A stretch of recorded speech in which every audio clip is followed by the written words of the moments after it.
Hola, ¿qué tal, jóvenes? Buenas tardes. Bienvenidos a esta semana transversalización. Mi nombre es Michelle Quesada, soy colaboradora de la Universidad La Salle. Es un gusto contar con la presencia de cada una de ustedes. Bueno, la noche de hoy contamos con don Gerald Solano Aguilar, quien nos va a presentar sobre un tema muy importante en este bicentenario, ¿verdad? Primero que todo voy a presentarles al profesor Gerald. Es licenciado en Relaciones Internacionales con énfasis en Comercio Exterior de la Universidad Nacional, máster en Gerencia del Comercio Internacional del Centro Internacional de Política Económica para el Desarrollo Sostenible, CIMPE. Tiene una especialización en investigación interdisciplinaria de la Universidad Nacional Autónoma de México, UNAM, y actualmente se encuentra realizando sus estudios doctorales en Gobierno y Políticas Públicas en la Universidad de Costa Rica. Ha laborado en diferentes ámbitos, tanto a nivel público como privado. A nivel profesional ha desempeñado cargos en el sector privado, en el sector farmacéutico, con empresas transnacionales como Hewlett Packard y Oracle. Ha sido consultor para diferentes ONGs y ha sido asesor de la primera mujer canciller de la República de Costa Rica. En la Escuela de Relaciones Internacionales de la Universidad Nacional es académico e investigador. Tiene a cargo el proyecto de investigación Pulso de la Política Comercial de los Estados Unidos hacia América Latina en la administración Trump. Lidera la línea de investigación Integración Regional e Igualdad de Género y Diversidades en Centroamérica y es coordinador de la Comisión de Calidad y Buenas Prácticas. Recientemente coordinó el principal insumo de investigación para el tercer informe del Estado de la región centroamericana. Es director ejecutivo de la firma consultora INRED Consulting y asesor de la primera vicepresidenta de la República de Costa Rica. Así que con este amplio currículum que tiene don Gerald Solano, quiero agradecerle la participación y este tiempo que ha sacado, ¿verdad?, de su apretada agenda para acompañarnos en esta semana de transversalización que ha sido súper importante para todos aquí en la universidad. Solamente quiero agregarles que al final de la conferencia vamos a tener un espacio de preguntas, ¿verdad?, que quieran hacerle a don Gerald y las pueden escribir ya sea por el chat, ¿verdad?, de que está disponible, y si no, levantando la manita que en el margen inferior de la pantalla ustedes tienen disponible, y una evaluación que hacemos al final de la conferencia para que quede registrada su participación. Entonces, sin más preámbulo, los dejo con don Gerald para que disfruten la conferencia. Muchísimas gracias. Buenas noches. Perfecto, muchas gracias. Ahora sí, bueno, muy buenas noches a todas las personas que nos acompañan, tanto autoridades de la universidad como profesores y personas estudiantes. Muy honrado de que me hayan invitado este viernes a conversar un poco sobre la Centroamérica Bicentenaria y cómo nos encuentra esta celebración.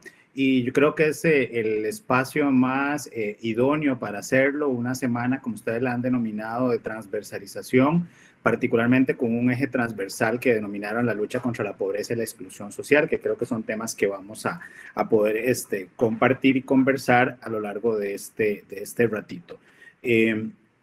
Bueno, yo voy a iniciar con dos conceptos que quiero que tengan ahí claros, ¿verdad? Que vamos a ir utilizando y retomando posteriormente en la conferencia. El primero es el de gobernanza, que lo entendemos como un paradigma social que pretende alcanzar la satisfacción de la sociedad civil a través de los distintos procesos políticos, ¿verdad? Que buscan generar mayor calidad y una democracia más participativa. Y creo que aquí es fundamental entender que en una región como la centroamericana cada vez es más complejo avanzar en una serie de materias, dado que cada vez tenemos mayor diversidad de actores, de intereses, de valores, de ideas, de temas, y la interacción entre estos elementos hace que, por supuesto, las relaciones cada vez sean más complejas, particularmente en los escenarios de globalización. Y por eso ahí recordar un poco cuando López Vallejo señala que hay problemas que van más allá de lo que los gobiernos de los estados pueden resolver. Y quiero que se queden con esa,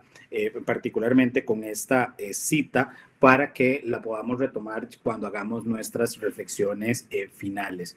Otro concepto que me es fundamental acá y es que hoy hablamos, ¿verdad? Y creo que esta tecnología nos está permitiendo no estar en un auditorio, no estar viéndonos digamos, los rostros en una conferencia de este tipo, sino a través de la tecnología, producto de lo que se ha denominado la pandemia por la COVID-19. Sin embargo, nosotros hablamos más de una sindemia, dado que es una visión mucho más amplia que incluye no solo los temas o las soluciones biomédicas, sino que tiene que ver con la interacción de todos aquellos retos sociales, biológicos, políticos, económicos e incluso ambientales. Es decir, ver al virus como una sindemia va a invitarnos a tener una visión muchísimo más amplia de todos los retos que abarcamos como humanidad, ¿verdad? En este caso, y en particular por el tema de la conferencia de hoy, la región centroamericana. Temas que abordaremos desde educación, vivienda, etcétera, y que por supuesto hace que tengamos que tomar algunas decisiones y algunos elementos que van más allá de simplemente poder vacunar a la población y por supuesto poder superar esta interfase que estamos viviendo desde inicios del 2020. Pero bueno, ¿cómo nos encuentra esta celebración del Bicentenario? ¿Cómo está Centroamérica? Y voy a hacer un breve recorrido en algunos de los elementos, particularmente en un contexto de sindemia, como les decía. La sindemia nos ha generado particularmente unas condiciones ya preexistentes que habían desarrollado nuestras sociedades en términos estructurales, en términos históricos y por supuesto a partir de algunas malas decisiones en términos también políticos. ¿Cuáles son algunas de esas condiciones preexistentes? Bueno, estamos hablando de la desigualdad, hablamos de la pobreza, hablamos de las economías con poco crecimiento en la región centroamericana, hablamos de una institucionalidad debilitada que no ha sido capaz solo de resolver y los servicios básicos de las y los ciudadanos centroamericanos, sino que también ha quedado en manifiesto que también encontramos grandes deficiencias en esa institucionalidad para poder afrontar los efectos de la COVID-19. Y es que hemos sido también una región que ha sido lenta en tomar algunas decisiones, pero también hemos sido una región que se ha estado caracterizando en los últimos años por altos niveles de corrupción y de criminalidad que van de la mano también con las crisis políticas y amenazas a la reversión democrática, como lo estamos viendo hoy con nuestro vecino Nicaragua, ¿verdad? Una crisis importante política que vamos a hablar más adelante. Estamos viéndolo también con algunas acciones o situaciones del presidente Nayib Bukele en El Salvador, cuestionamientos al presidente guatemalteco Yamatei, con Juan Orlando en Honduras, es decir, bueno, y Costa Rica no queda atrás con temas también relacionados a la corrupción, como el caso Cochinilla. Pero hay un tema también fundamental acá que hay que evaluar en este bicentenario y es la migración y la crisis humanitaria que miles de centroamericanos están viviendo en su travesía hacia los Estados Unidos a partir de estas condiciones preexistentes que ya les he mencionado y que estamos viendo también cómo los fenómenos de cambio climático están teniendo un impacto importante en el mundo y en particular en Centroamérica. Pero bueno, veamos algunos elementos y algunas condiciones en ese contexto en lo sociodemográfico. Cuando vemos elementos en lo sociodemográfico es importante señalar, como así queda manifiesto en el informe de estado de la región publicado hace más o menos un mes, poco más de un mes en este 2021, y es que la región centroamericana es una región con aproximadamente unos 60 millones de personas, es una región multiétnica y pluricultural, donde 6 de cada 10 habitantes habitan o residen en Guatemala, República Dominicana y Honduras, los 3 países que tienen mayor población, ¿verdad? Pero que esa población se está mayormente concentrando en las zonas urbanas y esto también producto de modelos de desarrollo que están siendo más céntricos, ¿verdad? Más generados en estas zonas, pero descuidando las zonas rurales en las cuales se agravan muchos de los indicadores y de las condiciones que presenta la región. También hemos visto una transición importante con ritmos diferenciados en términos de envejecimiento y la tasa de fecundidad, en las cuales también presenta un panorama importante de analizar al futuro de la región centroamericana. Es decir, estamos ahora con un aumento de esperanza de vida, pero esto demanda, por supuesto, mejores servicios de salud, mejores condiciones de saneamiento, incluso el cuestionamiento que nos estamos haciendo como sociedad, y lo hemos visto en las últimas semanas en Costa Rica, una discusión sobre la edad en la que nos estamos pensionando, dado que la expectativa de vida ya se acerca a los 80 años en el caso costarricense, pero nos estamos pensionando a los 63, 65 años, y esto entonces está significando, ¿verdad?, una carga importante para los sistemas de pensiones, para los sistemas de salud y, por supuesto, una serie de condiciones conexas para este aumento de esperanza de vida, lo cual nos lleva a reflexionar también que somos una región definitivamente con profundas desigualdades, pero con grandes asimetrías. Y de ahí que sea fundamental que cuando analizamos la región centroamericana, cuando analizamos los distintos retos, tengamos que hacerlo y de hablar de impactos diferenciados. No es lo mismo el impacto que está teniendo cada uno de estos indicadores en los hombres jóvenes, como lo está teniendo en las mujeres particularmente. Hay una desigualdad de género importante en la región centroamericana que nos lleva a otorgarles ciertas tareas, ¿verdad?, como sociedad en términos de cuidados, pero con un detrimento en términos de los derechos económicos, con diferencias importantes en términos de salarios, en términos de las oportunidades y los tipos de trabajo, pero que también conlleva una sociedad machista, patriarcal, que genera violencia contra las mujeres y contra las niñas, y que incluso en algunos de los países la discusión pasa hasta por el tema de la salud de las mujeres, otorgándose ciertos derechos quienes gobiernan, particularmente hombres, de tomar decisiones sobre el cuerpo de las mujeres. Y también podemos hablar de que hay un escenario también distinto en algunos grupos que tienen situaciones de mayor riesgo. Y estoy hablando de grupos, por ejemplo, de mujeres afrodescendientes, de mujeres indígenas. Estamos hablando de movimientos LGTB o la población LGTB en la región centroamericana, que son grupos que presentan una serie de particularidades que son importantes también tomarlas en consideración en este escenario, y de ahí que hablamos de impactos diferenciados y la necesidad de generar política pública en estos distintos áreas. ¿Cómo nos encontramos en materia ambiental? Bueno, en materia ambiental, Centroamérica presenta una vulnerabilidad importante por causas climáticas y ambientales que, como ustedes pueden ver en este mapa, se señalan algunas de las,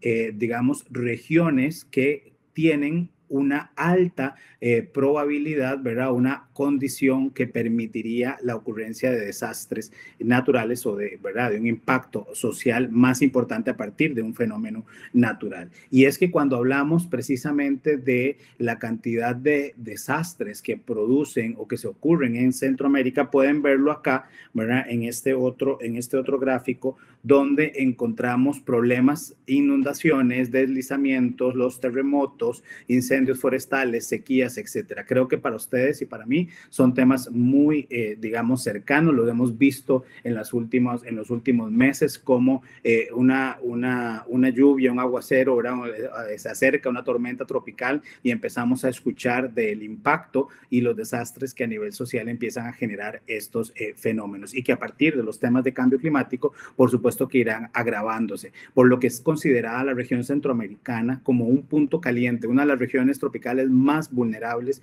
en el mundo, que particularmente el caso de Honduras y Nicaragua se ubican entre las naciones con mayor riesgo.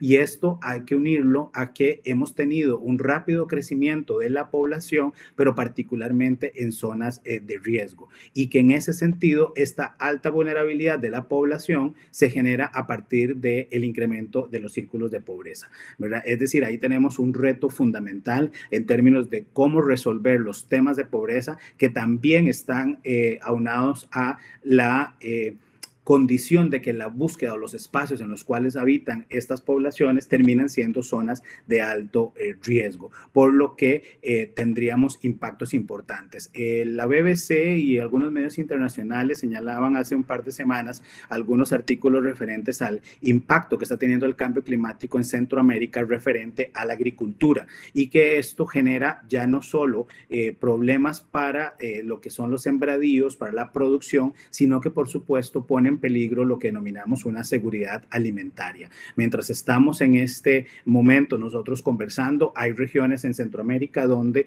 la población ni siquiera está teniendo acceso a alimentación, no está teniendo acceso a condiciones mínimas para poder, digamos, abastecerse de alimento, poniendo en peligro su seguridad alimentaria, pero que aunado a la vulnerabilidad que generan las causas ambientales, por supuesto que genera un doble impacto para algunos grupos de la población. Pero también este bicentenario nos encuentra con una movilidad humana importante y alarmante, ¿verdad? Una movilidad humana que es multicausal a partir de una serie de condiciones que no solo hacen que la migración o la población migre, ¿verdad? A nivel intrarregional, ¿verdad? Es decir, dentro de los países de la región centroamericana, sino por supuesto también extrarregional, y que le podríamos sumar también aquellos grupos extracontinentales que también están llegando a la región con un destino claro, ¿verdad? Con una ruta de movilización que es hacia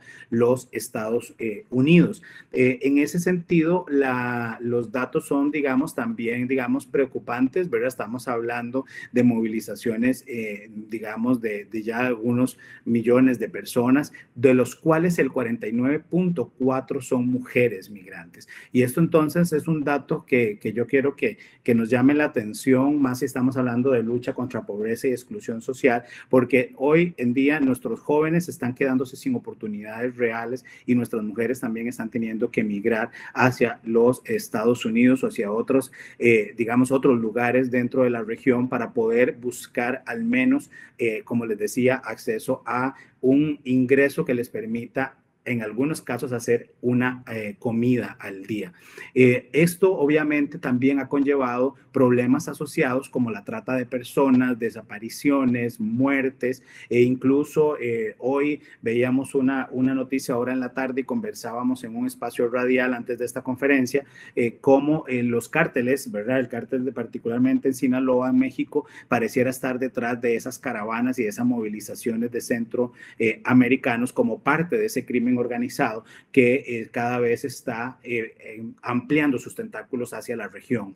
Pero también esto, ¿verdad?, lleva a un endurecimiento de las políticas migratorias de Estados Unidos y México. México ya ha hecho manifiesto en algunas reuniones con la vicepresidenta Kamala hace algunos meses atrás, lo ha manifestado el presidente Manuel López Obrador, lo ha dicho el mismo presidente Biden, de la importancia de que los centroamericanos queden en la frontera sur de México y no queden varados en la frontera sur de los Estados Unidos, y que eso entonces conlleva también un reto, digamos, importante en la forma en que vamos nosotros a recibir, a mantener esta cantidad de migrantes. Y como les decía, hay que sumar los migrantes que son digamos, regionales o extracontinentales, porque estamos hablando de flujos que pasan por Costa Rica de africanos, ¿verdad?, de haitianos, dominicanos, etcétera. Y esto genera, por supuesto, un reto fundamental en materia de movilidad humana para la región centroamericana. Otro de los elementos que nos encuentra este bicentenario es en materia de salud, en la cual nos cuestionamos todavía si efectivamente en la región centroamericana el derecho a la salud es una realidad, ¿verdad? Es un elemento fundamental en esta dinámica, dado que hay una disparidad en términos de las medidas que se han venido aplicando, y así ha quedado de manifiesto con digamos, la crisis, ¿verdad?, a partir de la COVID-19. Hay muchos niveles de contagio y las tasas de mortalidad varían entre los países centroamericanos, pero tienen digamos, una condición similar, y es que porque muchos de los aumentos de contagios muy particulares se han enfocado en grupos donde las condiciones habitacionales, las condiciones de trabajo, la necesidad socioeconómica de la familia o del grupo son, digamos, fundamentales. Hay que salir a trabajar, estamos hablando de espacios acondicionados para 2 personas donde pueden vivir 10 personas o más. Estamos hablando de una migración, digamos, en términos laborales, como lo hemos visto en el norte de Costa Rica, ¿verdad? Migrantes nicaragüenses que vienen a trabajar indocumentados, que no cuentan con las condiciones idóneas y que, por supuesto, al ser contratados sin esas condiciones, tampoco se ha velado porque mantengan un seguro, porque estén vacunados, porque tengan, digamos, las mejores condiciones. Además, hablamos de una cobertura y una calidad de los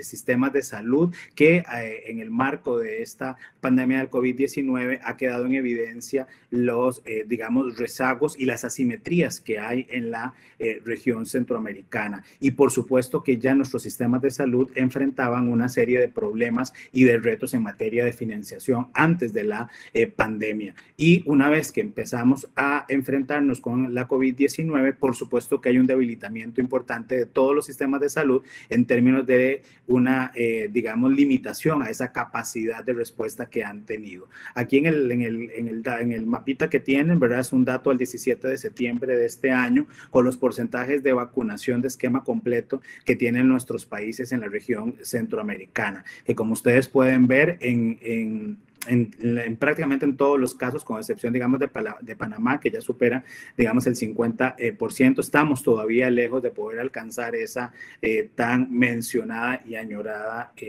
inmunidad, digamos, de rebaño y alcanzar por lo menos el 70% de la población vacunada. Y ni que se diga, ver el caso de los casos más preocupantes, que es el de Nicaragua, con alrededor apenas de un 4%. En materia de educación, la pandemia también nos ha puesto, ¿verdad?, en evidencia una serie de retos que son preocupantes. El lema de los Objetivos de Desarrollo Sostenible de las Naciones Unidas es de que nadie se quede atrás, pero en términos del derecho humano a la educación todavía tenemos un reto fundamental, mientras nosotros estamos hoy aquí conectados mediante la tecnología, mediante una aplicación, ¿verdad? Internet, como lo pueden ver en esa imagen del semanario Universidad. La educación pública en Centroamérica sigue cerrada ante esa desigualdad, ¿verdad? Es decir, no hay una conexión, y si bien la imagen está publicada pensando en Costa Rica, es la realidad aún más incluso acrecentada en el resto de la región centroamericana. Y esto entonces nos ha generado, según datos de la UNICEF, que más de 160 millones de niños y niñas y adolescentes vieron afectada su educación, vieron afectado su proceso, digamos, de aprendizaje. Y creo que para cada uno de los que estamos hoy en esta charla, sabemos que la educación definitivamente es una herramienta de movilidad social, es una herramienta, es una llave para poder acceder a mejores oportunidades, y que en el marco de esta pandemia, los temas de acceso, de cobertura y de permanencia en el sistema educativo son cada vez, digamos, peores, ¿verdad? Vemos casos como el caso de Guatemala, donde más de un 40% de los niños y las niñas han salido de la educación para tener que ver cómo trabajan, cómo pueden ayudar a llevar algo de dinero, dado los cierres, ¿verdad? Todo el confinamiento que se ha vivido en lo largo de estos meses de pandemia, muchos de sus padres se han quedado sin el único, tal vez, ingreso que había en la familia, y que esto entonces conlleva a, por supuesto, tener que dejar los estudios para poder colaborar con los ingresos y las condiciones familiares, digamos, internas. Pero también pasa por ver cómo la infraestructura ha generado también grandes elementos de desigualdad. Encontramos donde algunas de estas personas podrían eventualmente tener acceso a Internet, pero no necesariamente tienen los medios en términos del hardware para poder conectarse y, por supuesto, recibir una clase. Hay también un elemento fundamental cuando hablamos de las brechas educativas y digitales, y que es la apropiación de digamos, de la tecnología. Por lo menos, no sé si acá habrá algún colega, profesor o profesora, pero bueno, nosotros en la Universidad Nacional, a pesar de que ya llevamos casi 2 años, ¿verdad?, en la virtualidad o en la presencia remota, como lo llamamos nosotros allá, todavía hay colegas que todavía no saben usar bien las herramientas digitales para poder dar las clases. Creen que una una clase virtual es sencillamente subir a un Classroom o a un Moodle, subir un PowerPoint y que las personas estudiantes puedan nada más leerlo y que ya eso es parte de la clase y que si hay alguna duda le envíen un correo o le envíen un mensaje de WhatsApp en el mejor, digamos, caso. Pero que tenemos definitivamente una brecha importantísima en términos de ese acceso, esa cobertura, pero también de esa apropiación de las tecnologías de la información y la comunicación. Y por supuesto que va de la mano con el último elemento que menciono en la diapositiva, que es el del desarrollo profesional docente. ¿Qué tan preparados estábamos, verdad, en Centroamérica, en nuestras escuelas, en nuestros colegios, en nuestras universidades para este, digamos, cambio, este salto tan abrupto que tuvimos que hacer a partir, en el caso de Costa Rica, de marzo del 2020, cuando aparece el primer caso de COVID-19 en el país?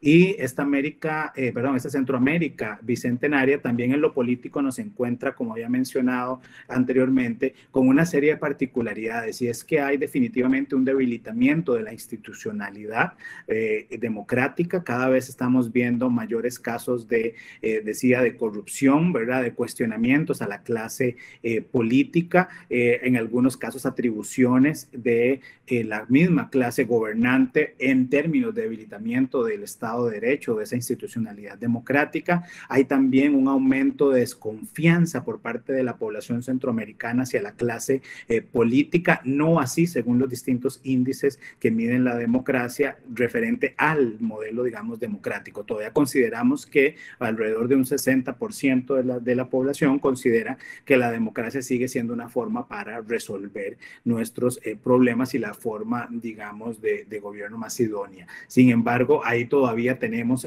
algunos elementos importantes porque ese cuestionamiento, esa desconfianza de la clase política ha llevado entonces en Centroamérica a ese resurgimiento de esas alianzas entre militares y gobiernos, como lo vimos en el caso de la llegada del presidente Bukele, acompañado del ejército, al Congreso, a la Asamblea Nacional, ¿verdad? Lo cual deja en algunos casos hay algunas interrogantes importantes. Yo a mis estudiantes y en algunas conferencias de este tipo siempre he dicho que Costa Rica en algún momento se creyó mucho el discurso, ¿verdad?, de que nosotros éramos la Suiza centroamericana, y yo siempre les digo que de Suiza no tenemos nada, pero que de Centroamérica lo tenemos todo. Y es que ya, como pueden ver en la última imagen, ¿verdad?, hablábamos de corrupción y siempre hacíamos mención particularmente al resto de Centroamérica, pero ya en los últimos años hemos visto con mayor frecuencia este tipo de titulares, ¿verdad?, donde se habla de corrupción en obra pública, donde se habla de cuestionamientos a ciertas decisiones, el allanamiento a la Casa Presidencial de Costa Rica. O sea, es decir, cada vez nos estamos pareciendo más al resto de la región, y creo que eso es una alerta importante que deberíamos de tener en consideración. Pero en ese bicentenario, ¿verdad?, en ese contexto de sindemia en que nos encuentra el bicentenario, yo quiero decirles, bueno, que este recorrido que hemos hecho ahorita es un panorama, digamos, general de lo que encuentra el informe del Estado de la región, de lo que encuentran los distintos observadores y lo que encontramos quienes le damos seguimientos a los temas de Centroamérica, pero que, como decía Olinda Salguero, la ex jefa de despacho del secretario general Vinicio Cerezo del Sistema de la Integración Centroamericana, hablábamos con ella y decía que si bien es cierto la pandemia no es la que nos trajo todos los problemas que tenemos, la verdad es que la pandemia lo que hizo fue, como dicen algunos países, nos desnudó las vergüenzas y nos puso de manifiesto muchos de los retos históricos que no hemos podido superar. Y yo creo que en ese escenario es que nos encuentra definitivamente la celebración del bicentenario. Pero que, por supuesto, quisiera mencionar en esta, digamos, en este ratito, en esta charla, que la integración regional, ¿verdad?, tiene también algunos retos importantes en materia y que ha sido una de las respuestas que hemos tomado los países como el medio o el camino para poder avanzar en esa construcción de una Centroamérica más inclusiva y más justa. El proceso de integración centroamericana, ¿verdad?, en un marco, digamos, tal vez histórico, presenta una serie de esfuerzos que ustedes pueden ver acá digamos, en la línea del tiempo y que particularmente cobra, digamos, un mayor auge o esfuerzo a partir de 1991 con la firma del protocolo de Tegucigalpa y la creación del sistema de la integración centroamericana, pero que en esos 30 años del sistema de la integración centroamericana hemos visto, digamos, unas 4 etapas. Yo voy a enfocarme principalmente aquí en esta última, que es la que generamos a partir del 2017, en la cual se da un relanzamiento del regionalismo más estratégico, se formula un marco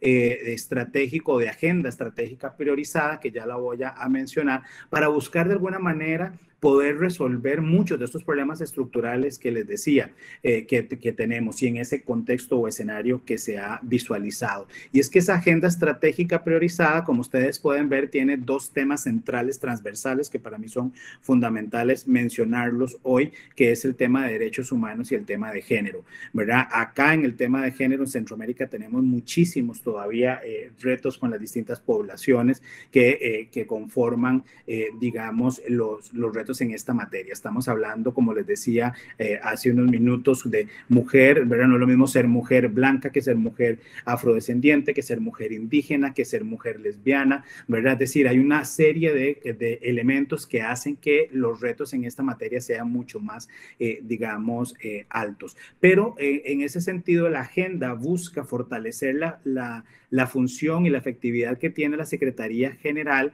busca una coordinación sistémica a nivel institucional, obviamente un reposicionamiento del SICA como una forma que busca incrementar todos los esfuerzos y contribuir con ese potencial que tiene la región. Sin embargo, ¿verdad? Este reposicionamiento también tiene, digamos, algunos elementos y algunas deficiencias. Ha sido, digamos, también de alguna manera criticado por algunos digamos, estados cooperantes, ha sido criticado por algunos gobiernos. Costa Rica ha tenido una posición, ¿verdad?, en ese sentido ambigua con respecto a algunas decisiones. En algunos casos incluso nos hemos levantado de la mesa de diálogo político, como sucedió con la administración de Luis Guillermo Solís. Sin embargo, en materia de integración económica e intercambio comercial hemos visto mayores avances. Y en términos de la gestión con los socios para el desarrollo, se busca a partir de esta agenda estrechar y mejorar todas las relaciones con aquellos países, digamos, cooperantes, ya sea a nivel de la coordinación, información digamos, de la cooperación regional y, por supuesto, de aquella cooperación que proviene de otros, digamos, de otros ámbitos. Pero lo que sí es importante acá, digamos, que quede resaltado es que se busca privilegiar una visión de derechos humanos y de género para cortar las brechas de la igualdad y la equidad de género y promover la movilidad humana segura en la región que permita la prestación de servicios, intercambio cultural y social, ¿verdad? Es decir, tenemos que, y algunos han, digamos, y manifiestan que la movilidad, la migración es un derecho humano, pero que tiene que ser, digamos, regulada, ordenada, de una forma que sea segura para que pueda efectivamente permitir, ¿verdad?, sacar los distintos provechos. La institucionalidad de Centroamérica es una institucionalidad, digamos, compleja, es una institucionalidad, como pueden ver en este gráfico, que pasa por una serie, ¿verdad?, de subsistemas que tienen que ver con lo social, con lo económico, con lo, digamos, científico, tiene que ver con los temas hasta financieros, tiene que ver con temas de tecnología, ¿verdad? Es decir, esa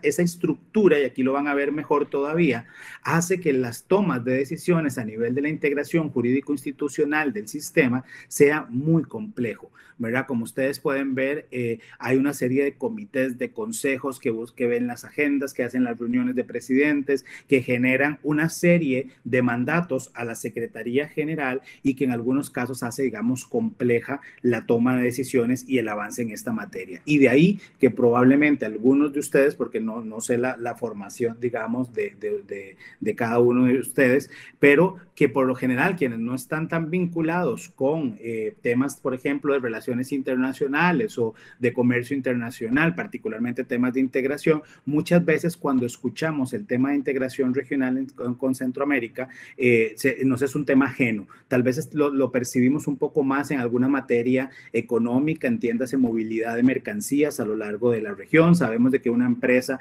exporta y que si esa empresa exporta a México, probablemente la ruta más barata y en términos de logística será movilizar la vía terrestre por Centroamérica y que entonces ahí conocemos de algunas, digamos, medidas o avances en materia económica. Pero en otras áreas, temas sociales, temas ambientales, probablemente desconozcamos mucho mucho sobre lo que se ha venido, digamos, trabajando. Y es que a partir de ahí, el SICA ha generado digamos, 5 pilares que ha, digamos, determinado como prioritarios para el trabajo de la integración, y es referente a la seguridad democrática, el cambio climático y la gestión integral del riesgo. Les hablaba en la integración social, el fortalecimiento institucional y la integración económica. Pero que, como pueden ver acá ustedes, ¿verdad? Prácticamente los mandatos en ejecución se centran en un número importante en temas de integración económica, pero también en temas de fortalecimiento institucional, es decir, del mismo del SICA. Pero como ustedes pueden ver, los temas referentes a seguridad democrática y cambio climático es de los que tienen menos, digamos, mandatos en ejecución. Y esto, digamos, es de llamarnos la atención, por supuesto, porque de ahí que no se perciba de una forma tan clara y tan real para el resto de la población de los beneficios que eventualmente podría tener la integración en la toma de decisiones conjuntas. Y es que la pandemia nos ha demostrado precisamente que los problemas que enfrentamos, particularmente en América Latina, deben de ser tomadas o resueltas en conjunto. Como pueden ver en este gráfico, que también se encuentra en el informe del Estado de la Región del 2021, en el 6º informe, la cantidad de participantes en las cumbres ordinarias y extraordinarias por año, ¿verdad? En el 2020 prácticamente solo se tuvo reuniones de presidentes, y esas reuniones de presidentes fueron prácticamente para coordinar temas referentes a la pandemia y algunas medidas, digamos, particulares en términos igual de la pandemia. ¿Cuáles son, digamos, los retos que enfrenta la integración y que van de la mano con ese contexto que les hablé al inicio?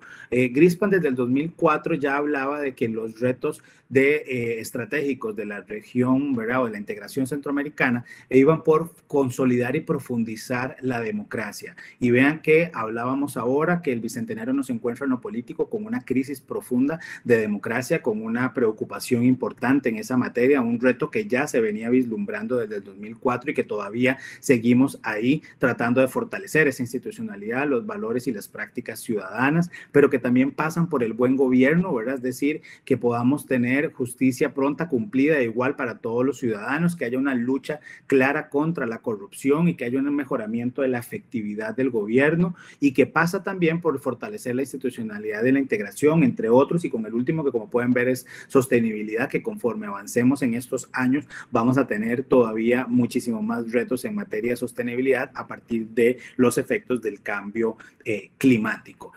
¿Qué podríamos en ese sentido decir? Bueno, lo primero es que hay una serie de problemáticas, ¿verdad? Es decir, hay un complejo entramado a nivel institucional que dificulta definitivamente el proceso de toma de decisiones y de acciones a ejecutar en el marco de la integración. Y yo les decía, si recuerdan a López Vallejo, ¿verdad?, que hay cosas que los gobiernos no pueden hacer porque va más allá de los estados. Y es que en ese sentido es importante, en el marco de la integración regional, comprender que hay elementos que son competencia del Estado Nacional, que son competencia de Costa Rica, que son competencia de Nicaragua, pero que hay otros que definitivamente tienen que pasar por la región. En varios temas hemos sido, de alguna manera, digamos, obligados a vernos como una región, como lo ha sido el caso de la negociación del acuerdo de asociación con la Unión Europea, el ACUE, ¿verdad? La Unión Europea dijo, nosotros negociamos con Centroamérica como un todo, no va a ser un tratado con cada uno de los países, y esto entonces pasa también por temas que hacen que no exista en ese complejo entramado institucional decisiones o mecanismos que faciliten el seguimiento a esas decisiones tomadas. Como vieron en las diapositivas anteriores, muchas de las, digamos, de los mandatos, de las decisiones se centran en la Secretaría General, y eso hace también que sea, digamos, complejo. Por eso lo ponemos al final de esta diapositiva. Hay una concentración, digamos, fuerte en esa coordinación y ejecución de mandatos, pero también hay una debilidad, o en algunos casos ausencia, de procesos de seguimiento, evaluación y rendición de cuentas, ¿verdad? No existen esos mecanismos para identificar riesgos o limitaciones, y con la pandemia lo vimos, ¿verdad? Nos toma por sorpresa y hay una serie de decisiones decisiones que se tenían que tomar y que a partir de ahí se crean en el marco de, digamos, del SICA o de la Secretaría algunas, digamos, formas o algunos mecanismos, pero que muchos de ellos no cuentan con los, digamos, instrumentos idóneos para dar el seguimiento y la evaluación. Y en cuanto al acceso a la información pública, en Centroamérica todavía tenemos un problema importante, y es que mucha de esta información es de difícil acceso o del todo no se encuentra. Incluso, digamos, en mi caso, que como ahora Michelle presentaba, tuve la oportunidad, digamos, de coordinar a uno de los equipos que elaboró el principal insumo para el capítulo 3 del sexto informe de Estado de la región, y aún siendo nosotros, digamos, los designados para desarrollar esta investigación, era de conocimiento del sistema de la integración del SICA, el acceso a mucha de la información que necesitábamos en términos de presupuestos, en términos de informes, fue en algunos casos prácticamente imposible tener, digamos, acceso.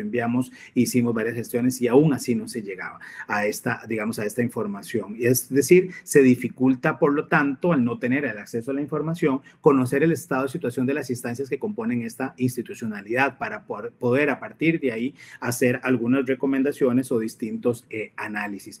Por lo que entonces en materia de gobernanza, ¿verdad? Hay algunos avances que podríamos decir que son importantes, pero que todavía siguen siendo elementos, digamos, o de retos. Por ejemplo, a nivel de gobernanza, la sistematización de los mandatos presidenciales se ha logrado avanzar en algunos de estos temas. Hay un ordenamiento y actualización de normativa, datos como los que yo les presentaba al inicio en ese contexto de cómo nos encontramos en esta Centroamérica bicentenaria, es, bueno, gracias a esa actualización y esa sistematización de alguna de las, digamos, de la información que busca de alguna forma tener digamos, un eslabón, un enlace para que las personas, ¿verdad? Y los tomadores de decisión tengan acceso por medio de la Gaceta Oficial Digital del SICA, ¿verdad? Que es el único medio oficial que utilizan para publicarlo, acceso a este tipo de información. Pero bueno, se ha avanzado en materias de auditorías, en materia de mecanismos de gestión, de coordinación e información de la cooperación regional, como el sistema, digamos, del SICOR, pero que en términos de rendición de cuentas, yo en lo personal creo que todavía hay digamos, un espacio importante acá de mejora, y es que mucha de esta rendición de cuentas o de estos informes son bastante, digamos, escuetos, se pueden encontrar, pero que no hay mucho detalle de lo que se podía hacer.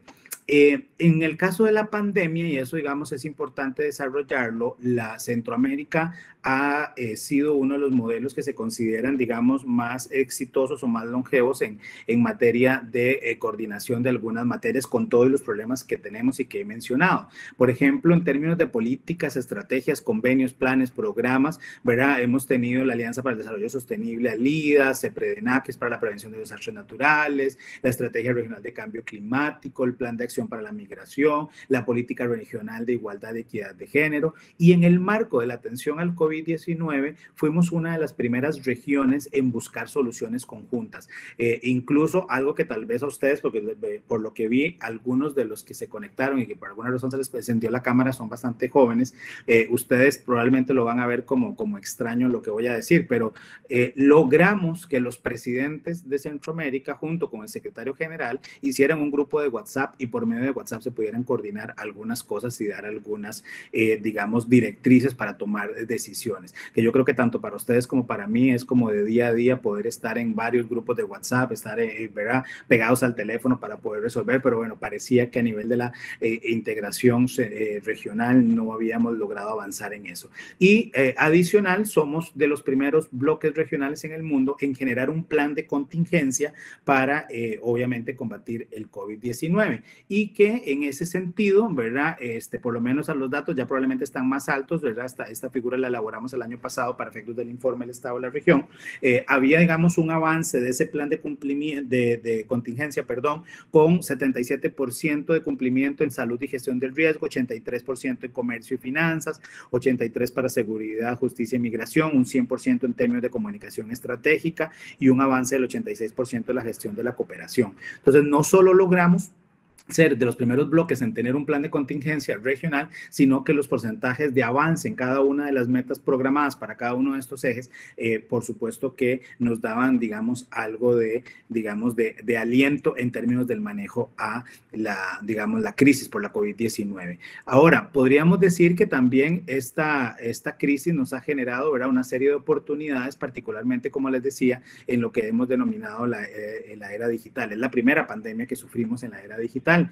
Y esto permitió, bueno, la mensajería de WhatsApp que les mencioné, pero también priorizar algunos temas sociales y ambientales de acuerdo no solo al plan de contingencia, sino también al marco de acción estratégica que había conversado y al diálogo político entre los presidentes. Y algunas acciones de seguimiento que, como vieron en la diapositiva anterior, pudimos generar algunos mecanismos en el marco de esta, digamos, de esta presión.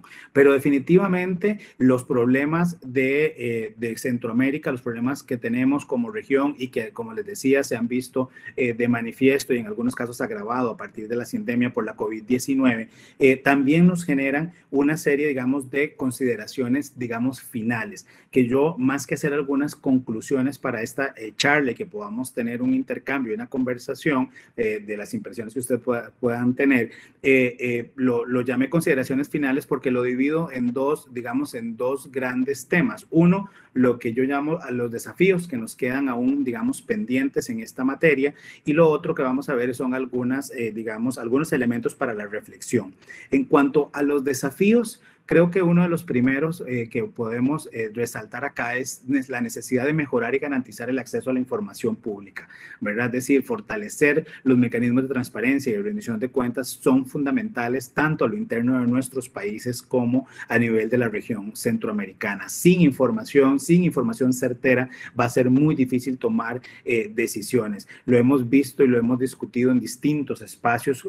El que Nicaragua diga que no tienen casos por COVID, que la muertes son muy pocas, ¿verdad?, que hay muy pocos casos, el manejo que se le ha dado no permite a la región tomar decisiones, y por lo menos a Costa Rica como vecino tampoco nos permite tomar algunas decisiones, y muchas de estas personas que están migrando podrían venir contagiadas del virus, y ahí deberíamos de tener nosotros algunas acciones importantes en frontera, no para limitar el acceso, porque muchos de ellos están huyendo por las condiciones que tienen, sino para que esa migración, como decía, sea ordenada, sea regulada y sea por supuesto, digamos, incluso con condiciones de salubres para ellos, ¿verdad? Es decir, es no solo para beneficio de, digamos, del país, sino también para quienes están migrando. Pero también es fundamental identificar con precisión las instancias responsables de ejecutar decisiones. Cuando hablamos de política pública, cuando hablamos de gobernanza en Centroamérica, es fundamental saber quién es el responsable de tomar esas decisiones, de ejecutarlas y de cómo dar, digamos, seguimiento.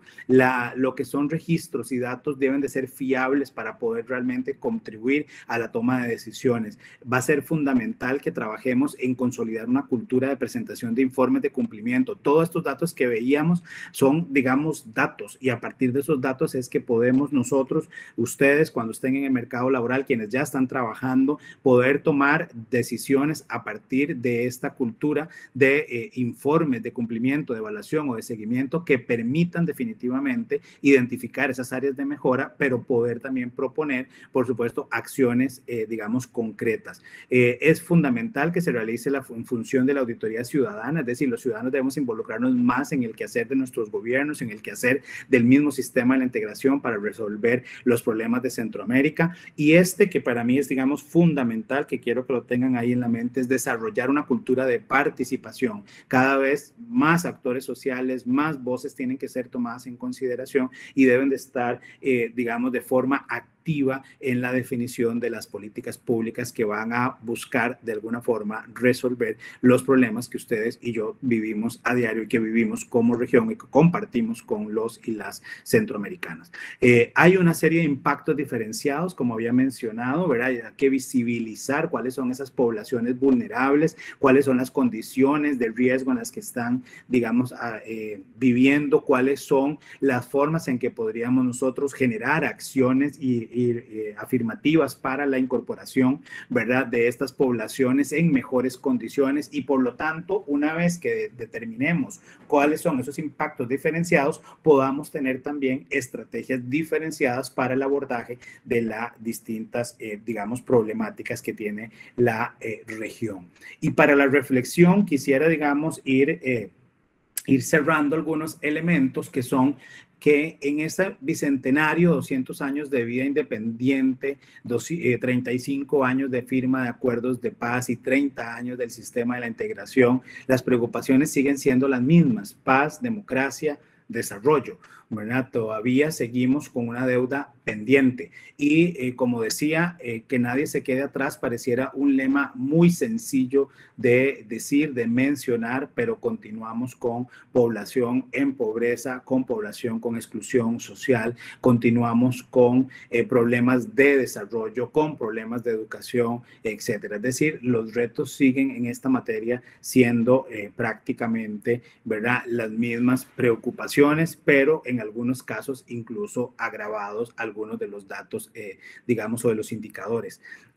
Y ahí surge, digamos, una pregunta, ¿verdad? ¿Qué pasa con las personas que aún no acceden a este estado de satisfacción que da el ser independientes? Y hablábamos de mujeres, personas racializadas con alguna discapacidad, niños y niñas, por citar algunos ejemplos. ¿Qué pasa con esos grupos de población que no sienten y que no sintieron a lo largo de este mes de septiembre, ¿verdad?, que terminó ayer, un sentido de, digamos, de celebración, de conmemoración de la vida independiente y que por el contrario continúa en una, digamos, sensación de que las condiciones parecieran ser cada vez más, digamos, más negativas, más oscuras, ¿verdad?, el camino que hay que trazar? Bueno, eso es importante también sentarnos a reflexionar sobre ese tema. Las personas no necesariamente conocen de la institucionalidad en Centroamérica y por lo tanto siguen sin percibir los beneficios que la integración puede, digamos, generar y que podría otorgarles, pero que esto y que para que esto sea una realidad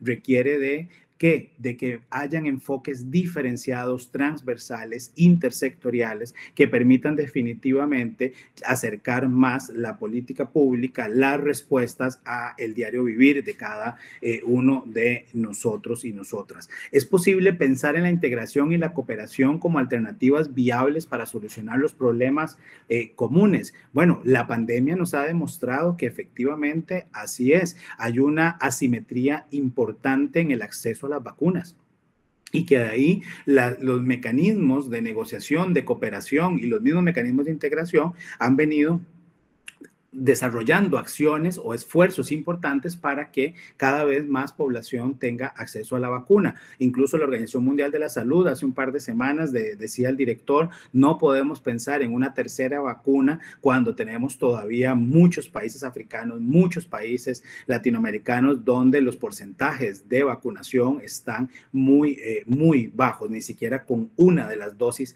digamos, que se requieren. Y bueno, estos mecanismos de integración y de cooperación, lo dejo como pregunta, ¿verdad? ¿Son alternativas realmente viables para solucionarlo? Bueno, ahí hay algunos ejemplos de incluso recursos que se otorgaron a partir, digamos, provenientes del Banco Centroamericano de Integración Económica, el BCE. Y es importante identificar obstáculos y oportunidades para la atención de todos estos retos y de la búsqueda de soluciones conjuntas. Y yo quiero, digamos, ahí subrayar esa palabra, ¿verdad? Las soluciones deben de ser conjuntas. Hay problemas, insisto, estructurales propios de cada país, pero hay problemas también estructurales regionales y que a partir de ahí la forma en que nosotros trabajemos puede, digamos, darnos definitivamente un mejor, digamos, abordaje y avance en soluciones concretas.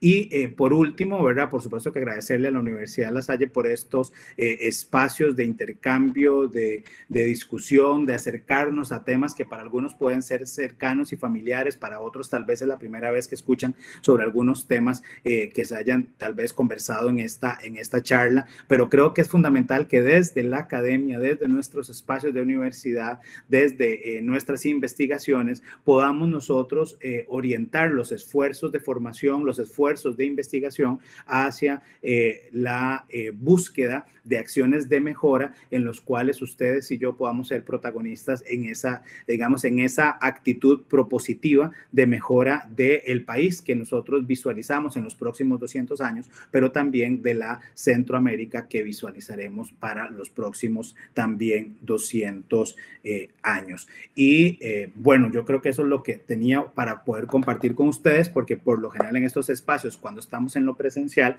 es mucho más rico el intercambio ya entre los comentarios y las preguntas que podemos hacer, pero que bueno, que esperemos que la virtualidad hoy nos permita también poder hacerlo. Así que por aquí sería mi presentación y le deseo más bien la palabra entonces creo que a Michelle. Muchas gracias. No, Gerald, muchísimas gracias a usted por esta amplia presentación del panorama centroamericano. Grandes retos tenemos, ¿verdad?, en la región, principalmente por los problemas migratorios, económicos, sociales, educación, que nos llevan a replantearnos qué estamos haciendo cada uno de nosotros como ciudadanos, ciudadanas, ¿verdad?, por nuestro país y también por esa integración soñada en Centroamérica que ha costado bastante. Son retos, preguntas que nos debemos hacer, ¿verdad?, para saber qué estamos haciendo diferente. Y bueno, muchísimas gracias porque nos deja un panorama que no triste, pero sí retador para qué vamos a hacer de aquí en adelante a otros 200 años más de independencia, ¿verdad? ¿Cuál será el panorama para las futuras generaciones? Don Gerald, aquí en el chat, bueno, Marcela Cortés plantea unas preguntas. Tienen abierto, jóvenes, para que puedan plantear sus preguntas por medio del chat a don Gerald o levantar la manita para cederles la palabra. Dice Marcela Cortés, es lamentable cómo se encuentra El Salvador.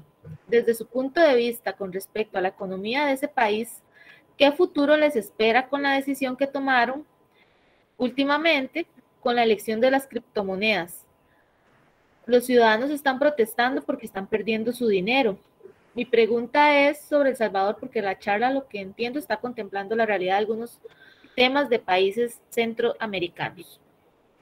Sí, Marcela, aquí, digamos, hay varias preocupaciones con el caso, digamos, de El Salvador, ¿verdad? Primero, es el primer país en adoptar una criptomoneda como moneda, digamos, oficial y de circulación, con lo cual, digamos, tiene un impacto, digamos, importante en términos financieros. Lamentablemente, las criptomonedas hoy pueden tener un valor, digamos, elevado y mañana poder tener otro, ¿verdad? Estamos hablando de que aquí algunos bitcoins han tenido precios de 67,000 colones por Bitcoin, pero una semana después puede valer 17,000 y puede volver a subir a 100,000 y otra semana después 1,000 colones, ¿verdad? O sea, es decir, la volatilidad y la regularización que puede tener, digamos, la moneda son algunos todavía de las preocupaciones que hay en esta, digamos, materia. Y de ahí que algunos ciudadanos, por supuesto, han estado protestando con respecto a la decisión. Pero creo que en mi caso particular, una de las principales, más bien, preocupaciones, ¿verdad? Y no es que no me preocupe el tema de criptomoneda, pero una de las mayores preocupaciones es el deterioro en términos del Estado de Derecho y la división de poderes, ¿verdad? Es decir, el impacto en términos de la democracia, digamos, salvadoreña. Algunas de las decisiones que ha tomado el presidente Nayib Bukele vienen, digamos, en una línea, digamos, que genera cierta alerta, cierta alarma, ¿verdad? Cierta preocupación. Él había dicho desde algún inicio de su mandato que no iba a buscar una reelección, que no iba a buscar hacer cambios en esa materia, pero ya hace unas semanas atrás se hizo la modificación constitucional para que efectivamente, si él así lo quiere, pueda ser candidato nuevamente y poder, digamos, reelegirse. Y así ya han empezado, digamos, en otros escenarios, en otros países, muchos de los dictadores que se han mantenido, digamos, por años. Y de ahí es una preocupación, digamos, importante. Incluso ya la Corte Interamericana de Derechos Humanos se había manifestado que el tema de la reelección no era un derecho, digamos, humano, y mucho menos, digamos, de forma ininterrumpida, ¿verdad? Si todavía estuviéramos hablando de una única reelección, podríamos, digamos, verlo. Pero hay también una serie de símbolos, ¿verdad?, alrededor de ciertas decisiones que ha tomado el presidente Bukele, que también, digamos, son muestras de ese deterioro, digamos, institucional. El ver al ejército, digamos, en el Parlamento y ver al presidente Bukele sentado en la silla del presidente del Congreso, de alguna forma, simbólicamente, se borra esa frontera o esa división de poderes que es una de las características de los estados democráticos. Pero bueno, ahí habrán, digamos, todavía algunos elementos. Hay preocupaciones también con el tema de la criptomoneda que no quiero, digamos, de dejar de mencionar, y es que no hay controles claros, ¿verdad? Porque, como ustedes tal vez saben, las criptomonedas, no, digamos, se desconoce el origen de los fondos, ¿verdad? Se desconoce quién es el dueño. Entonces, hay algunas, digamos, preocupaciones, hay algunos informes que señalan preocupación para que esto se preste para fondos, ¿verdad? O recursos que vienen de actividades, digamos, ilícitas o de crimen organizado. Estamos hablando de trata de personas, de narcotráfico, ¿verdad? Etcétera. Entonces, esto, digamos, es un tema también importante de prestarle, digamos, atención a lo que pueda, digamos, suceder. Yo creo que por el momento sigue siendo una decisión, digamos, pareciera hasta el momento una decisión individual, ¿verdad? De quien quiera tener criptomonedas o seguir con el dólar, ¿verdad? Lo preocupante sería que la decisión sea dejar de circular el dólar como moneda oficial que ya había adoptado en su momento El Salvador y que sea solo criptomonedas. Ahí, digamos, sí habría un impacto, digamos, sí importante, que incluso ya han habido algunas manifestaciones por parte del gobierno de los Estados Unidos referente a este tema. Y Michelle, si me permitís nada más allá para decirle a Alexander que el tema de migración sí lo mencioné, solo que lo mencioné como movilización humana, ¿verdad? O movilidad humana, y que es uno de los, digamos, de los retos importantes que tenemos. Decía que era multicausal, ¿verdad? Y que es uno, digamos, de los desafíos importantes que tiene la región, porque hablábamos de que esa migración es, hablamos de migrantes, ¿verdad? Es decir, intrarregional, personas nicaragüenses que están viniendo a Costa Rica, nicaragüenses que van a Honduras, guatemaltecos que se migran a El Salvador, etcétera, pero que también hablábamos de esa migración extracontinental, ¿verdad? De haitianos, etiopíes, ¿verdad? Africanos, etcétera, que muchos de ellos están llegando por medio de trata de personas a Ecuador, y a partir de ahí empiezan a movilizarse, pasando por Colombia, pasando por el Golfo de Darién, donde mueren muchísimos en el intento por llegar a Panamá, y posteriormente de Panamá, Costa Rica, etcétera, hasta la ruta hacia los Estados Unidos, ¿verdad? Entonces, que es un tema, digamos, muy importante, digamos, de evaluarlo, y que en el marco del sistema de la integración, este tema se ha venido, digamos, discutiendo de forma consecutiva en las cumbres del SICA. Sin embargo, ¿verdad? Sabemos que los Estados Unidos han tenido ahí alguna posición y algunas negociaciones bilaterales con Guatemala y con México para tratar de frenar la migración, como decía, en la frontera sur de México o en la frontera sur de los Estados Unidos, pero que también esto es un tema, digamos, importante digamos, por supuesto que es un reto, digamos, fundamental. Exacto, muchas gracias, don Gerald, por esa amplia respuesta de las criptomonedas y toda la situación, ¿verdad?, de El Salvador, que va más allá de la parte económica, sino también el control político y social por parte de la administración actual. Bueno, aquí Mariana nos hace un comentario que gracias por el tema, bastante reflexivo. Cinia Díaz Salazar menciona que es un tema bastante interesante, que hay que prestarles atención porque es una realidad que no solo vive en nuestro país, sino la región, temas que vivimos y a algunos no se les encuentra una solución concreta. Muchas gracias. Y bueno, Alexander, gracias por la aclaración. Emanuel Arauz Álvarez indica, Gerald, nada más aclarar que el BTC puede ser totalmente anónimo, pero que existen plataformas que tienen parámetros para validar el origen de los fondos. Desde su perspectiva, ¿está Centroamérica preparada para hacer una economía en común en un plazo de 50 años? Gracias, Emanuel, por la pregunta y la primera parte, digamos, del comentario. Sí, efectivamente hay plataformas que tienen alguna serie, digamos, de parámetros para, digamos, validar digamos, el origen de los fondos, pero una vez que se mueven los fondos y empiezan a cambiar entre dueños, digamos, no es tan sencillo. Y al respecto, nosotros no hemos avanzado, por lo menos a nivel de Centroamérica, con legislación importante, digamos, referente a este tema. Y en el caso de El Salvador, hasta donde yo tengo, digamos, digamos, conocimiento, no se ha avanzado en una, digamos, legislación que permita efectivamente sacar, digamos, poder obtener esa información de forma que no se estén violentando derechos. Es decir, se puede buscar la información a través de mecanismos no legales, ¿verdad? Y obtener información, casi como que yo hackeara ahorita algunos de los correos de ustedes, ¿verdad? Sin una autorización, digamos, legal y poder ver alguna información. Entonces, creo que ahí, digamos, hay un tema, digamos, importante en términos de marco jurídico, en la forma en que se puede, a través de las plataformas, acceder a validar el origen, digamos, de los fondos, en términos, digamos, de, insisto, normativos y marco, digamos, de derecho. Y con respecto a la segunda parte de la pregunta, Manuel, de si Centroamérica está preparada para hacer una economía en común en un plazo, digamos, de 50 años, si nosotros no entramos a resolver estos problemas y estos retos que hemos mencionado, digamos, va a ser, digamos, complejo. Y lo digo pensando en si lo estás visualizando como la Unión Europea, ¿verdad? O sea, una economía en común viendo el sistema de la integración centroamericana como un modelo, digamos, europeo. Si es, digamos, en ese sentido todavía nos faltan. Hay que recordar que de acuerdo a algunos, digamos, teóricos como Bela Balaza, se han hablado de distintos niveles de integración que incluyen distintos también elementos, por ejemplo, la creación de un banco común, ¿verdad? O de una moneda común. En el caso de Centroamérica ya tenemos el Banco Centroamericano de Integración Económica, pero no tenemos una moneda, digamos, centroamericana, ¿verdad? Entonces, es decir, ahí todavía hay elementos para poder avanzar.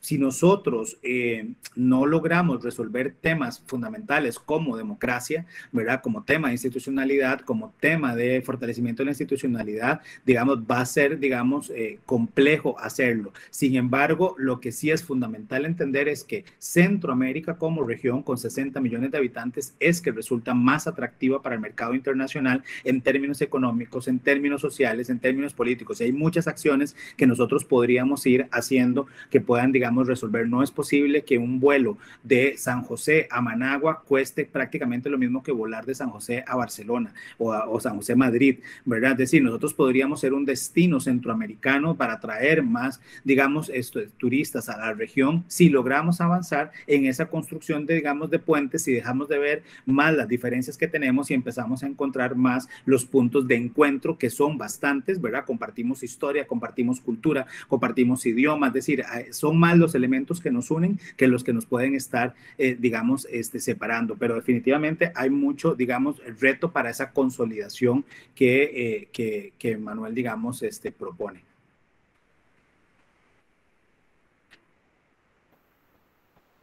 Gracias, don Gerald, bueno, los estudiantes que han hecho sus diferentes preguntas y comentarios. Ok. Manuel dice que era con Panamá. Ahora lo plantea con Panamá. Estaríamos más cerca. Vamos a ver, con Panamá, vamos a ver, tenemos, digamos, ahí tenemos algunos elementos importantes. Vamos a ver, cuando nosotros estábamos negociando el acuerdo de asociación con la Unión Europea, si ustedes recordarán, por allá del 2000, se me falla la memoria, 2007, 2008, se da el golpe de Honduras al presidente Manuel Zelaya. Y la Unión Europea, en el momento que se da cuenta de ese golpe de Estado, ¿verdad?, que vienen a dejar al presidente Manuel Zelaya aquí al aeropuerto de Costa Rica, nos dice a la delegación, ¿verdad?, de los países centroamericanos que se paralizan las negociaciones del ACUE hasta que se restablezca la democracia en Honduras, porque ese es uno de los requisitos. Y en aquel momento el presidente Oscar Arias entonces propone que, ¿por qué no hacemos entonces un tratado de libre comercio Colombia, Panamá y Costa Rica con la Unión Europea? Partiendo un poco tal vez de esa frase que pone al final Manuel, que si estaremos más cerca, ¿verdad? Pensando un poco más en la cercanía y en cierta afinidad. Con Panamá nunca hemos tenido problemas y los ticos a veces creemos que tenemos mucho problema con Centroamérica hacia el norte, ¿verdad? Y recuerdo que la respuesta de aquel momento de la Unión Europea fue que no, ¿verdad? O sea, que Costa Rica pertenece a Centroamérica, ¿verdad? Y que en ese sentido, digamos, esa opción no era, digamos, viable. El ACUE era con el resto de los países centroamericanos. En el sentido de una economía, digamos, común, no es un tema que hasta ahora se haya, digamos, discutido con Panamá. Incluso si ustedes lo ven, nosotros hemos avanzado en alguna materia referente, por ejemplo, ahora la construcción, digamos, del puente en Zigzaola, pero ni siquiera podemos pasar a Panamá con cédula, por ejemplo. No hemos logrado, digamos, avanzar en esa materia. La economía panameña es una economía más de servicios, basada principalmente en temas de servicio financiero, ¿verdad? De tema logístico incluso, que que en algunos casos con nosotros no sé hasta dónde podría, digamos, terminar siendo tan complementario. Incluso algunas propuestas de algunos candidatos a la presidencia han hablado de querer crear un canal seco, ¿verdad? Que lo van a crear, lo van a construir supuestamente en los 4 años de gobierno, lo cual me parece improbable que se pueda hacer en 4 años ese canal seco, pero que también los estudios de factibilidad demuestran de que no sería, digamos, no podríamos competir con el canal de Panamá, ¿verdad? Es decir, el volumen de tráfico de mercancías por el canal seco costarricense no daría para pagarlo incluso porque no sería comparable con el caso de Panamá. Creo que con Panamá nos podemos acercar en mucha materia, ¿verdad? Podríamos mejorar incluso temas de turismo, podríamos valorar temas de construcciones, etcétera, pero todavía, digamos, hay bastantes retos y pareciera lamentablemente que muchos de los obstáculos o los frenos es Costa Rica. Recuerdo hace algunos años, antes de que don Vinicio Cerezo, expresidente de Guatemala, fuese secretario general del SICA, él nos visitó en la Universidad Nacional y en una conversación decía que él visualizaba la construcción de un tren que conectara Guatemala con Panamá y ojalá que se conectara en unas 12, 15 horas, decía él, ¿verdad? En aquel momento. Y que ese tren tenía un valor en aquellos años, les estoy hablando ya hace bastantitos años, por lo menos unos 10 años, decía él que tenía un valor aproximadamente de unos $1.000 millones y que de esos, perdón, $10.000 millones, que de esos $10.000 millones había una empresa francesa que estaba dispuesta a invertir $5.000 millones y que los otros $5.000 millones los teníamos que invertir en $1.000 millones cada uno de los países centroamericanos, de los 5 países centroamericanos, pero que al final la empresa no iba a invertir los $5.000 millones ni los países porque íbamos a tener un cuello de botella que se llamaba Costa Rica, porque al final Costa Rica le pide a todos los centroamericanos para ingresar pasaporte, les pedimos en algunos, por ejemplo, para Nicaragua visa, etcétera. Entonces el tren no iba a venir parando en cada frontera para ver quién venía, si traían visa, si traían, ¿verdad?, la documentación, porque entonces al final ya no iba a durar las 12 horas, que era digamos, 12 o 15 horas que era lo propuesto, sino que iba a terminar durando 20 o más horas por cada, digamos, freno que iba a tener que estar haciendo en fronteras sencillamente por un recurso, ¿verdad?, que podría eventualmente haber puesto un país como, digamos, como Costa Rica. Sin embargo, ¿verdad?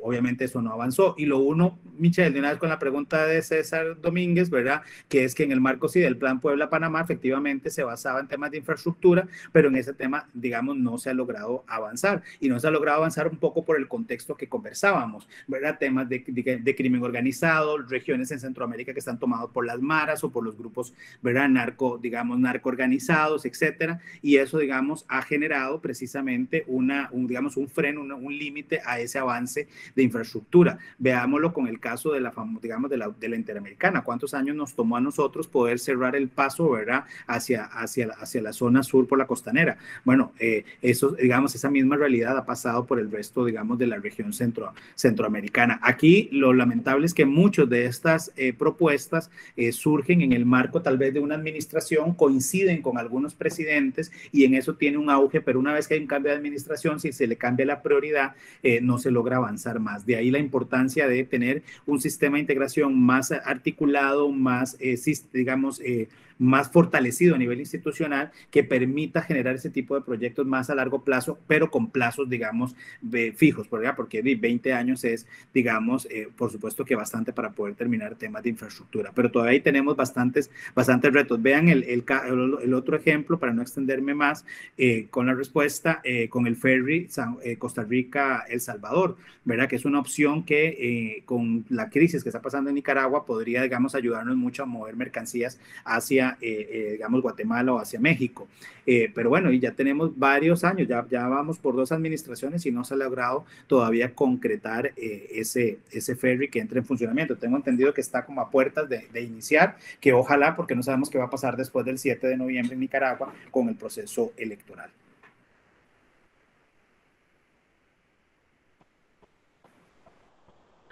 Muchas gracias, don Gerald, por estas amplias respuestas y a los estudiantes por las preguntas muy importantes, súper valiosas y que, nuevamente repito, ¿verdad?, nos llama a la reflexión de buscar mejorar la situación no solo del país, sino de Centroamérica.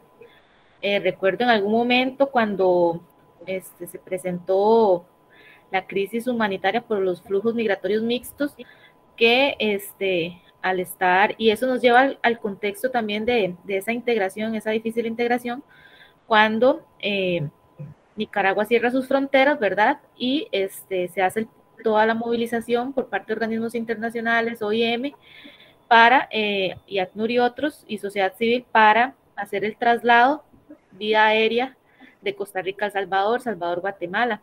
Entonces algunas personas hacían la crítica de que cuánto cuesta, ¿verdad? Esa por problemas políticos, en este caso con Nicaragua, ese cierre, y que nos lleve a hacer ese tipo de movilizaciones de traslado de los migrantes, que algunos lo llamaban que se estaba alcahueteando, ¿verdad? Por así decirlo, a los migrantes, pero no sabíamos todo lo que había atrás de esa movilización, y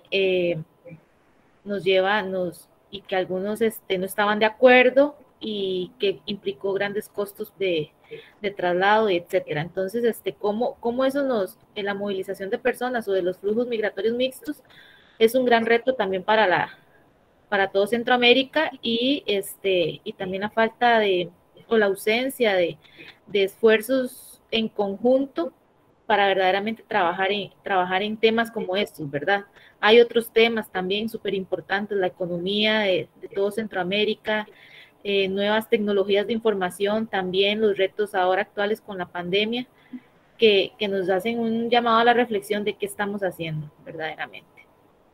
Así es, Michelle. Y recordar además en ese caso también con la pandemia, cuando Nicaragua cerró frontera, tuvimos varios contenedores con, digamos, suministros y mercancías, digamos, importantes de primer uso que también estuvieron ahí frenados y tuvimos que conversar. Costa Rica después cerró frontera con Panamá. Bueno, es decir, digamos, la pandemia ha generado también de alguna forma visualizar esos retos que usted, digamos, menciona, no solo en la parte humana, también en la parte, digamos, comercial. Pero bueno, en buena hora espacios como este, ¿verdad? Para poder generar, digamos, esta discusión, generar un poco de conciencia en los retos que tenemos y aportar principalmente algunas, digamos, ideas y soluciones. Nuevamente agradecerle a don Gerald por su participación, la disposición, ¿verdad?, con esos temas tan importantes e interesantes.